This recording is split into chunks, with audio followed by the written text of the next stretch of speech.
12 o'clock. Ladies and gentlemen, for those that want to sign up, since we've got an overflow crowd here today, you're more than welcome to sign up and speak today in front of the Economic Development and Tourism Committee. Both the Senate and House are doing a joint committee today, mainly for an update to let you know where we've been over the past couple of years, and any comments the committee might have, questions you might have, some that have not been here. This may be some of their first at the Economic Development and Tourism Committee meetings. And I'll start. We want to have a hearing today, and there will be another on the House subcommittee in room 415. Is that correct, Chairman Saines? Right down the hall there. So I would encourage you to he's got some very good information on some natural resources, if you will, in our state that ties very handily into the economic development situations in Georgia. And we're all got to be something to be proud of this year. There's so much going on with economic development. Before we move on, I'd like to introduce you to my brand new admin, Andrew Smith. He is, I think you all are going to enjoy meeting him. He's absolutely been an amazing addition to this body. I put in your packet, if you will, to give you just some historical information on where we were with sports betting. 2 years ago, we had 25 states that were allowing sports betting in our country. Since that time, we're now, as of today, up to 38 states, with an additional 2 states that ratified their bill, signed by the governor, and within just a few weeks will start their sports betting in the states of Maine and Vermont. Those 2 will be added to the numbers. As we've been gaming now for 2.5 decades, and of course, for those of you that remember that back in the 90s, these things that every one of us have in our possession now were not even invented then. And this is part of the conversation with sports betting. For me, it is about giving another game to the lottery to add minimum $100 million to our Hope Scholarship and pre-K. That is all that I will be speaking about today is sports betting.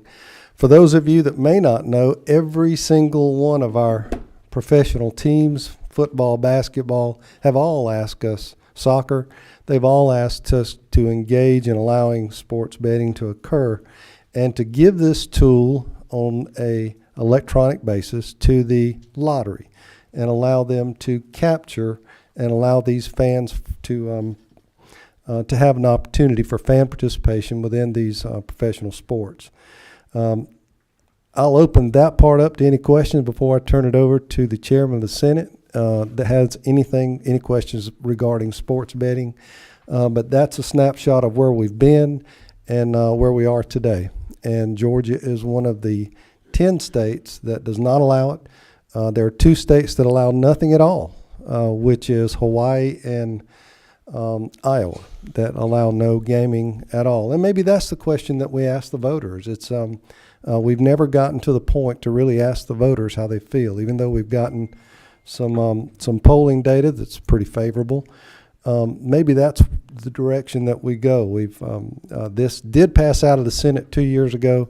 We did not get it across the finish line. So with that, Mr. Chairman, if there's no questions, I'm going to turn it over to you. Yes, sir. Thank you, Mr. Chairman, and welcome to the Joint Economic Development Committee meeting. I also want to recognize my admin, Paige McKenna. Thank you for all you do. Besides being an Alabama grad, you do a really good job. So that was, yeah.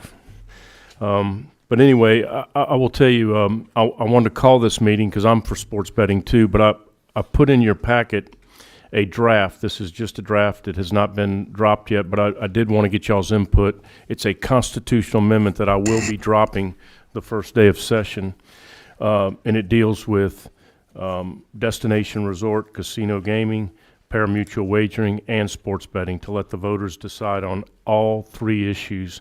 You know, I've been working on this for about 10 years, and I just think it's to the chairman's point. We've got now, what you said, 38 states doing sports betting. When I started, there was hardly any.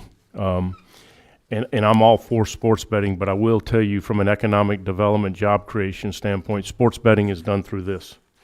From a job creation standpoint, if we would have 3 destination resort casinos and 1 pari-mutuel track, or maybe 2, we would create a lot of jobs. It creates a lot of jobs. We flew up to Wynn up in Boston and saw what they've done. And listen, I want to be very clear. I don't want a Las Vegas Strip, but what I do want is a Wynn type of facility that is a destination where it has a 1,000-room hotel here in Atlanta with Versace and Gucci and restaurants and really a place to go and shows and spa and everything. I mean, they they tell me now, like up at the Wynn in Boston, 60% of their revenue is non-gaming. They sell a lot of steaks. They have a lot of shows. They do a lot of retail business. So, and that's what we need here. You know, we, as great a state as we are for creating jobs, one of the things that we are competing with, and Chairman Stevens and I both sit on the World Congress Center Oversight Committee, that convention business is a very, very tough business. That's 1.5 million square feet of convention space, and we're competing with Nashville, New Orleans, Orlando, Las Vegas. And one of the things we do lack here in the metro Atlanta area is any nighttime activity. So we've got to figure out how we do that. But what I'd like to do is just quickly tell you a little bit about this. If you look on line 66, that's really the meat of the line 66 through lines 74 talks about General Assembly may provide for the operation and regulations of sports betting, pari-mutuel betting, and casino gambling. And then it talks about setting up a gaming commission. And then we would do enabling legislation if the voters pass this. Then if you go to line 86, I'll tell you where I've got the money going, and I'd love to have input from all of y'all in this committee if you think the money should go somewhere else. I've got 50% of the money going to Freight and Logistics Fund. As you know, Commissioner McMurray has come out with a freight and logistics plan, but it costs $5 billion to implement. And I will tell you folks, if we don't start building roads in your area in Savannah right now, in 10 years, you're not going to be able to move around in Savannah with the growth. They're predicting the commercial warehouse space is going to go from 100 million square feet to 200 million square feet. You got the Hyundai plant, battery plant. You've got the port continuing to grow at 10% a year. So that's good that port's an economic engine, but we got to make sure we can get trucks and freight and logistics throughout our state. And right now we've got to do that. We got to get more product on rail. So 50% of the money, and when I say freight and logistics fund, this would not be used for, it's very specific. It can't be used for F-150 trucks or salaries. It's got to go into capital improvement infrastructure, roads, bridges, rail. Then 20% on line 93 would go to rural health care fund. And then another 20% would go to mental health care and gambling addiction fund. And then 10% would go to historic black college and university fund. So, let me just say this. If you look at, if we were able to do 3 destination resorts and 1 racetrack and sports betting, you're talking about $900 million in revenue to the state. So you're talking about $450 million a year for capital infrastructure projects, and then the rest of it, and it would go in as 20% and 20% and then 10%. But it's a revenue source. I'll end with this. The day after Christmas, about 3 years ago, I guess it was 3 or 4 years ago, my wife and I got in the car and we went up to Cherokee, North Carolina, and I wanted to see what was going on up there. And that's not what we want to build, by the way, but it's not as nice as what we want to build here in Georgia. But if this were to pass, but before I went in, I drove through the parking lot, and you know where 85% of the license plates were from? Georgia. So we are funding North Carolina's education system with Georgia license plates up there gaming. So I just think it's something that we have to let the voters decide. As Chairman Stevens said, from the polling we've seen, it will pass, we think. So with that, I just wanted everybody to have this draft. I will be dropping this, and I may make some tweaks to it, because there is some talk about using some of the sports betting money to fund a fund that would allow us to go out there and go after Super Bowls and Final Fours and so on. Texas has a $100 million fund that they have to go after these big sporting events, World Cup and that type deal.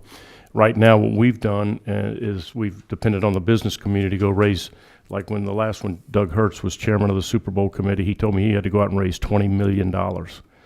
And so it would be nice if they had a fund that could go after these big events and bring them here to Mercedes-Benz or wherever, whether it's a golf tournament or a Final Four or All-Star game, whatever.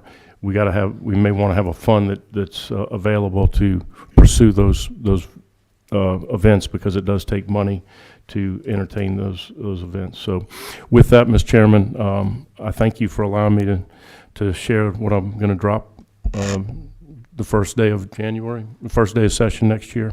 I will tweak this, and I want y'all to read this, and if there's any suggestions or ideas, please come see me, and we'll incorporate those. Thank you, Mr. Chairman. Thank you, ladies and gentlemen. We're going to treat this committee meeting today as nothing more than a roundtable. So it's for information. Chairman Smith, are you still? I think I've got you on. I'm good, Mr. Chairman. Looking through it, so the lottery, it would go to the lottery corporation or anything else that we might designate. I just didn't know if we might be setting up another department, another whole bureaucracy to do this, or if the lottery can handle dividing the money up to the places you have in the bill that is going. Has been a lot of conversation with the lottery executive. No, I have not talked to the lottery about this. I need to talk to Gretchen about this, but there would be a gaming commission put in place to administer the rules and regulations and make sure everything's done properly. Can I do one? Please, yes. Would that gaming commission come up under the lottery Yes. corporation? And from my point of Yes. view, speaking from the sports betting side, the only thing that I would be adding would be an electronic game that would be tied directly to the lottery. And that is it. So there's just another game, if you will. To the gentleman from And Columbus. Representative Smith, I do believe your city council in Columbus passed a resolution a couple years ago supporting this constitutional amendment when we were talking about it a few years ago, and I couldn't get it done. But the Columbus City Council, I believe, you may want to check on that, but they were very interested in having a facility. There you go. That's one of the three counties I represent. Well, And to the other gentleman from Columbus. You got the mic. Mr. Chairman, thank you so much. And my district is totally in Muskogee County. As a matter of fact, I covered the government districts downtown, our city government, the sheriff, law enforcement, our main hospital, and main industries. And you're absolutely right.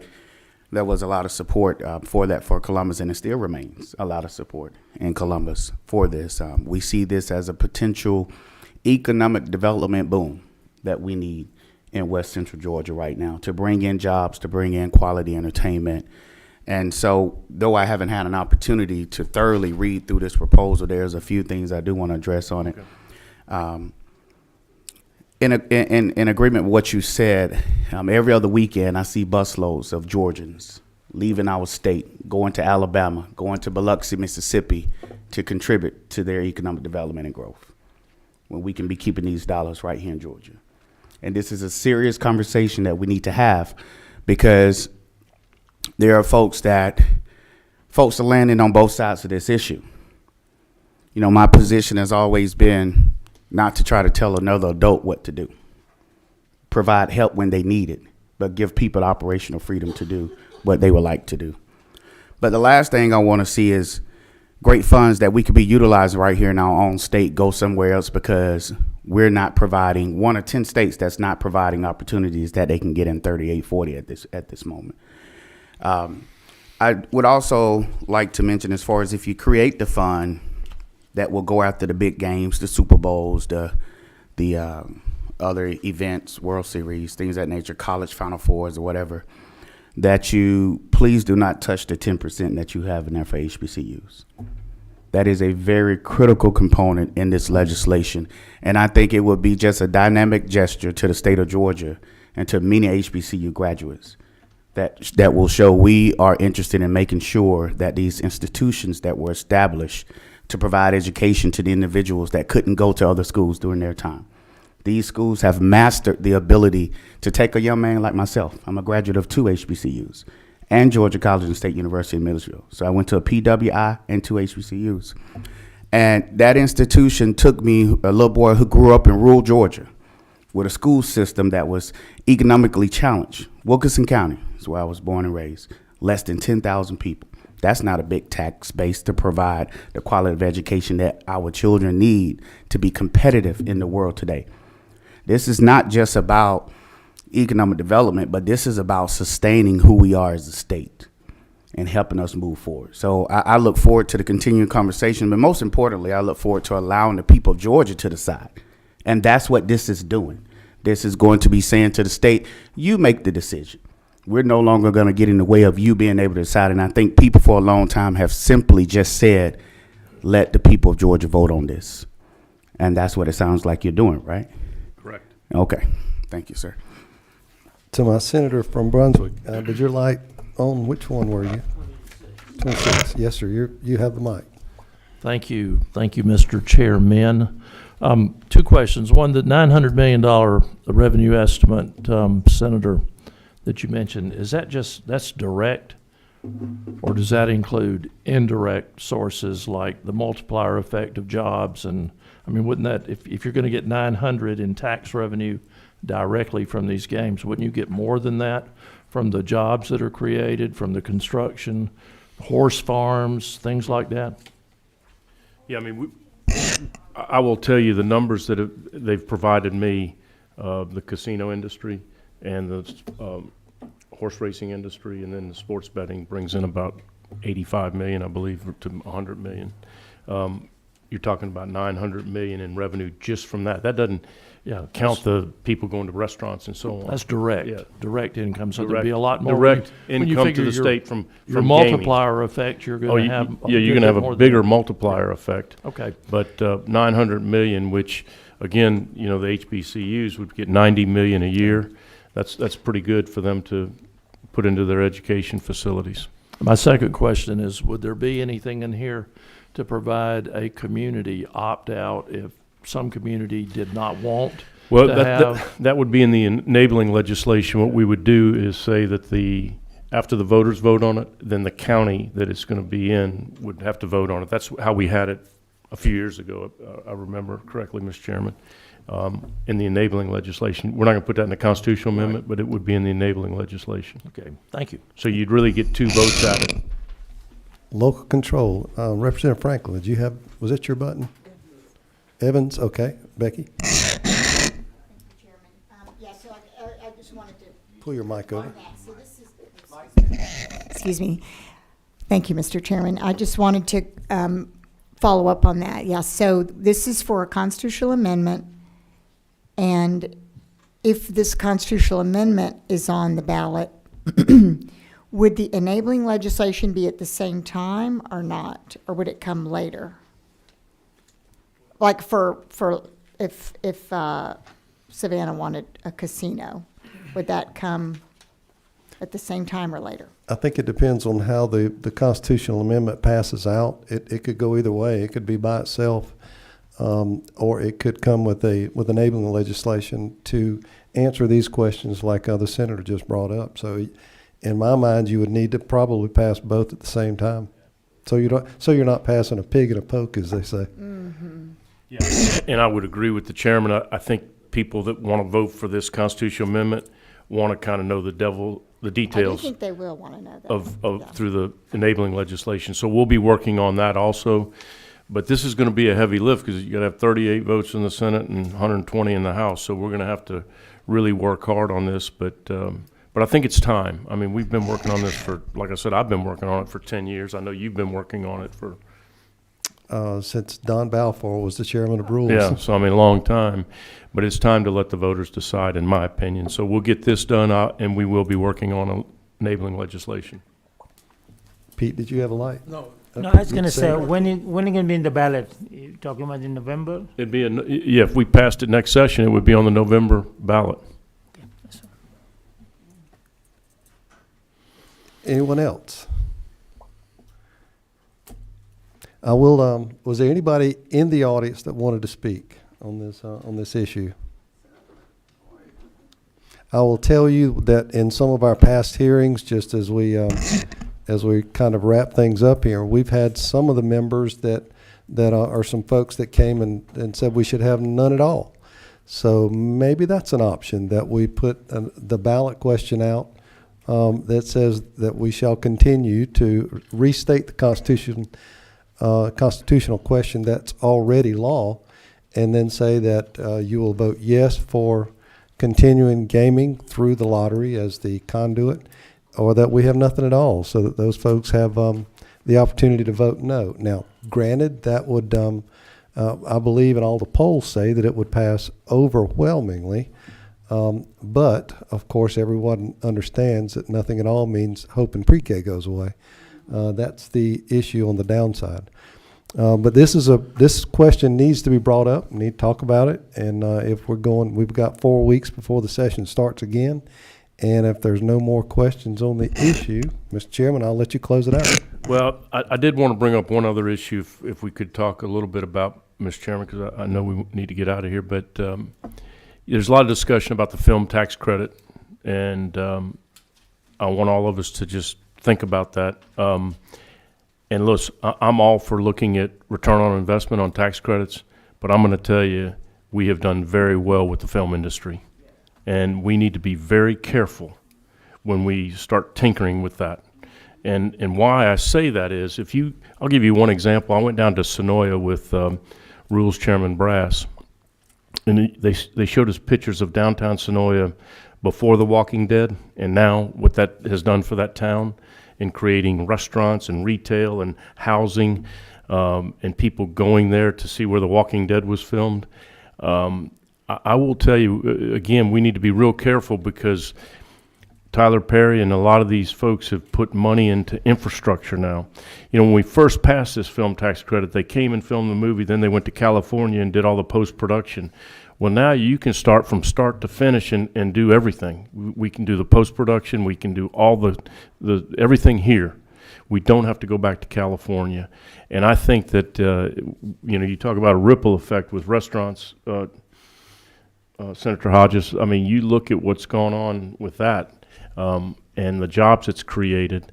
I'm a big fan of the film industry. I think we've done a good job of it. I remember when we first started that, they said, "Oh, you'll never be able to compete with Hollywood." Well, guess what? We're the #1 place to do films and TV commercials and so on. So again, I want to look at everything and make sure we get a good return on our investment. But I would tell you, and I would argue, that we are getting a very good return on our investment with what's going on in the film industry and how we have really grown that business, and it is economic development and tourism. So I just wanted to bring that up because I know there's some talk about that, and I know I'm not going to support anything to hurt the film and industry, because it's a great industry for our state. That leads into a couple of things, and I'm glad you brought that up. This committee, thanks to all the committee that served both in the Senate and the House on this issue, and boy, clearly I stirred something up while all the lights are going off. we've got a $4.1 billion direct spend with the industry this past year. It has been, along with some of the other incentives, directly responsible for this massive budget surplus that we've got. Somewhere between 65 to 100,000 jobs, and we've got somebody in the back can probably give us a better idea of what those real numbers are. But there's other things that we've talked about as well. I mean, this has turned into an economic engine, and understanding that those folks that put brick and mortar into those film studios don't get a dime of this incentive, and if the film goes away, then they're left holding the bag, I guess, to make storage facilities out of them. But some of the other things that this committee talked about over the time, even though that it went through the Senate Finance and the Ways and Means Committee, was the enhanced jobs tax credits. That was something we talked about for a while. And we exempted sales tax on some of the aircraft, which affected you guys in Columbus and in Augusta and Savannah, and created at least 2,000 jobs in my area.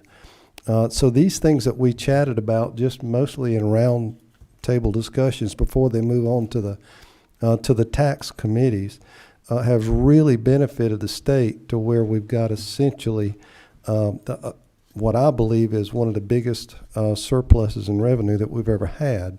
So incentives work, they create jobs, they create opportunity, and they create jobs for an opportunity for your children and grandchildren as mine. So that's the reason I do this job, and you do too. So we got some others. Let's see. And I'm going to give priority to my former mayor of Savannah. Thank you. Let me apologize for being late. The higher education was meeting at the same time this meeting was going on. And, I'm very much, the movie industry, it's working so tremendously in the city of Savannah. And I want to mention one of the newer projects that's going on there, the one that's SCAD, where they have recreated the downtown area and actual buildings that can be used. They have a park that you can go through, and I ask everybody to come visit the hostess city of the South. It's jobs, and SCAD has a program. I have to talk about them. Then we have our other state institutions, and it's providing jobs, and it's pulling all of us together, and the revenue that is coming in is helping tremendously. I know I'm on the tail end of what is being said, but I am definitely, I'm hoping that we will continue to look and make sure that those funds are coming in, because we do have a lack of funds in some areas in some of our institutions. The other thing I wanted to mention, thank you for what you have here in this regarding the HBCUs. Priorities are very important. And to see the Senate and the House come together and talk about what is happening in our HBCUs are very important to the state of Georgia. I have to read, I haven't read everything because, I just got here.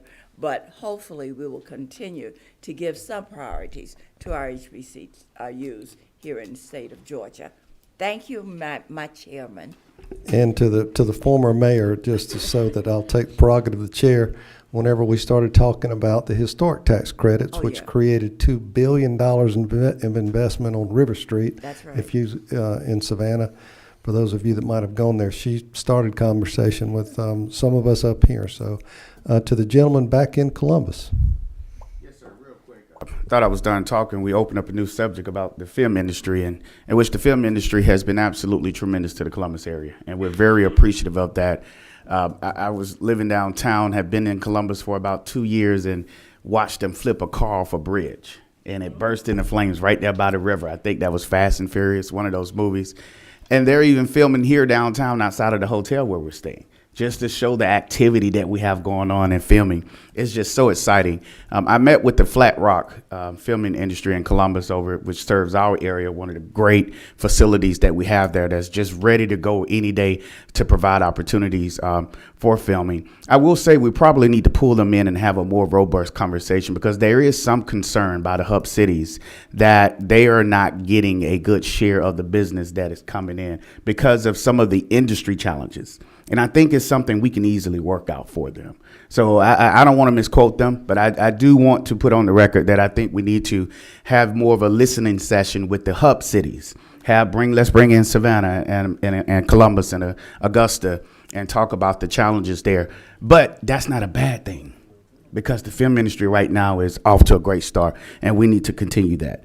I also wanted to mention, as we talk about opportunity and growth for Georgia, the federal government passed the CHIPS Act. in which they are looking to do some amazing things throughout our country so that we're not relying upon foreign countries to provide the foundation of our technology. I want to make sure we're in the head of that too, because Georgia has an opportunity to bring in some amazing jobs right here in many of our rural areas, and just want to put that on the table so that we can be focusing on that as well. To the ranking member from Pine Mountain. Thank you, Mr. Chairman.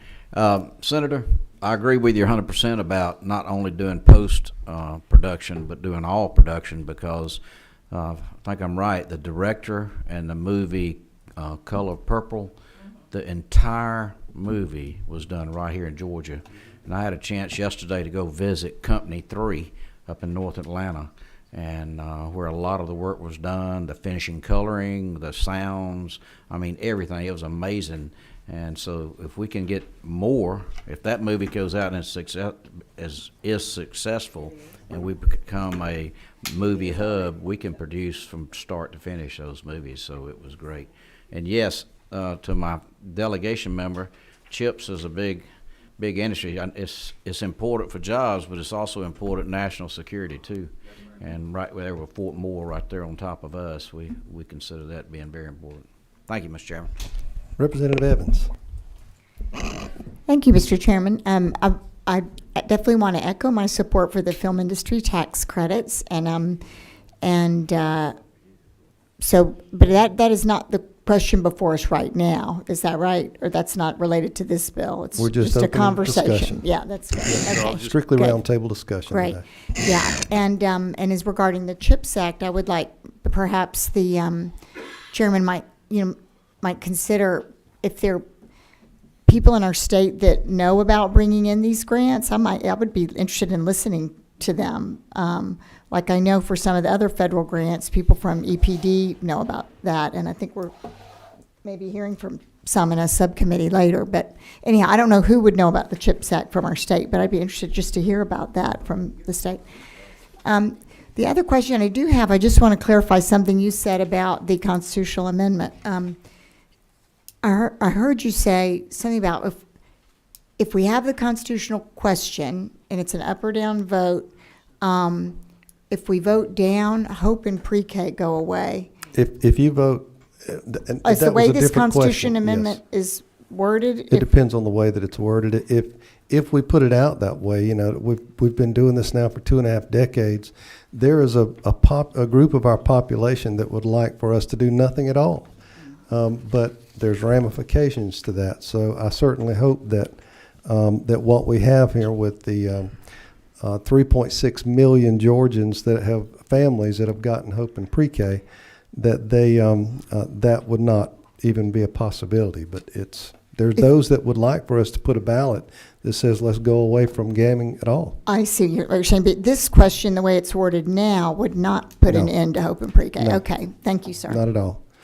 The departments here, would y'all like to say anything at all?